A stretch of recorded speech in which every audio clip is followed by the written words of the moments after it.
Kelanchal times, हर खबर पर हमारी नजर। झारखंड का हजारीबाग क्षेत्र भाजपा का गढ़ रहा है। यहाँ से पूर्व भाजपा नेता यशवंत सिन्हा का प्रभाव रहा है, लेकिन इस चुनाव में यशवंत सिन्हा का पूरा परिवार दरकिनार कर दिया गया है। खुद यशवंत सिन्हा कांग्रेस उम्मीदवार के लिए प्रचार कर रहे हैं। कभी हजार बागों के शहर रहे हजारीबाग की सियासी हवा क्या 21 साल बाद बदल जाएगी?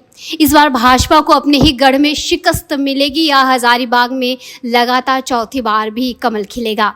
ये सवाल इसलिए जोर शोर से उठ रहा है क्योंकि हजारीबाग के भाजपा उम्मीदवार मनीष जायसवाल को टक्कर दे रहे हैं पूर्व भाजपा विधायक और कांग्रेस उम्मीदवार जेपी पटेल को पूर्व केंद्रीय मंत्री यशवंत सिन्हा ने न सिर्फ समर्थन देने का ऐलान किया बल्कि वह उनके चुनाव प्रचार में भी बढ़ चढ़ कर हिस्सा ले रहे हैं। पर भाजपा प्रधानमंत्री नरेंद्र मोदी के नाम पर चुनावी वितरण पार करने की कोशिश में है। हजारीबाग को भाजपा का गढ़ माना जाता है। यह पिछले 25 सालों से भाजपा का राज है। सिर्फ साल 1991 और 2004 को छोड़कर तब सीपीआई ने इस सीट पर कब्जा जमाया था, जबकि 7 बार भाजपा की जीत हुई। इसमें से 3 बार यशवंत सिन्हा और 2 बार उनके बेटे जयंत सिन्हा भाजपा के टिकट पर जीते थे।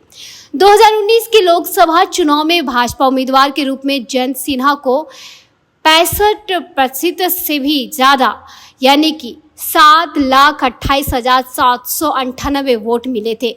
तब दूसरे स्थान पर रहे कांग्रेस उम्मीदवार गोपाल साहू को सिर्फ 32.22% वोट मिले थे और भाजपा उम्मीदवार जयंत सिन्हा ने कांग्रेस को 4,79,548 वोट के अंतर से पराजित किया था।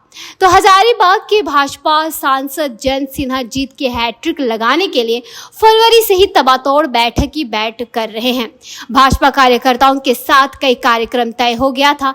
इसी क्रम में हजारीबाग में राम मंदिर के निर्माण का अभियान भी शुरू हुआ था। उनकी चुनावी रैली धीरे धीरे जोर पकड़ ही रही थी, पर अगले ही महीने 2 मार्च की सुबह जयंत सिन्हा ने सोशल अकाउंट एक्स पर यह बात लिखकर सबको चौंका दिया कि वो सांसदीय राजनीति से दूर होना चाहते हैं। किसी को इसकी उम्मीद नहीं थी, पर उसी शाम जैसे ही भाजपा ने 195 उम्मीदवारों की पहली लिस्ट जारी की, जयंत सिन्हा के एक्स पोस्ट के पीछे की वजह सामने आई।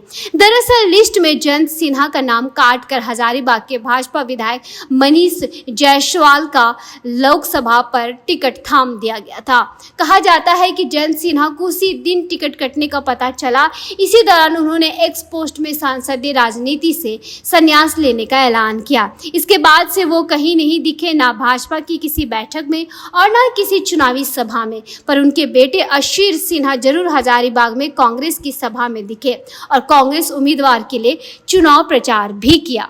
मार्च माह में ही हजारीबाग की सियासती में एक और उलटफेर हुआ। हजारीबाग की मांडू सीट से भाजपा विधायक और विधानसभा से भाजपा के सचेतक जेपी पटेल अचानक भाजपा छोड़कर कांग्रेस में शामिल हो गए। उनके भी भाजपा छोड़ने की किसी को उम्मीद नहीं थी, पर भाजपा को उसके गढ़ में पस्त करने के लिए कांग्रेस ने बड़ी चालाकी से भाजपा के घर में सेंध मारी। इसके साथ ही जेपी पटेल भाजपा छोड़कर कांग्रेस आ गए। भाजपा छोड़ने का इनाम उन्हें लोकसभा टिकट के रूप में मिला। कांग्रेस में शामिल होते ही उन्हें पार्टी ने हजारीबाग से लोकसभा का उम्मीदवार बना दिया, जहां तक उनका मुकाबला पुराने मित्र और भाजपा उम्मीदवार मनीष जायसवाल से है। तो वही अब देखना है ये है कि उन्होंने 2022 में विपक्ष के उम्मीदवार के रूप में राष्ट्रपति का चुनाव भी लड़ा था, लेकिन हार गए। तब वो सांसदीय राजनीति से दूर थे, लेकिन इस बार उन्हें कांग्रेस के लिए वोट मांगते हुए देखा जा रहा है कि आगे है क्या है, किसकी जीत होती है, ये वक्त ही बताएगा।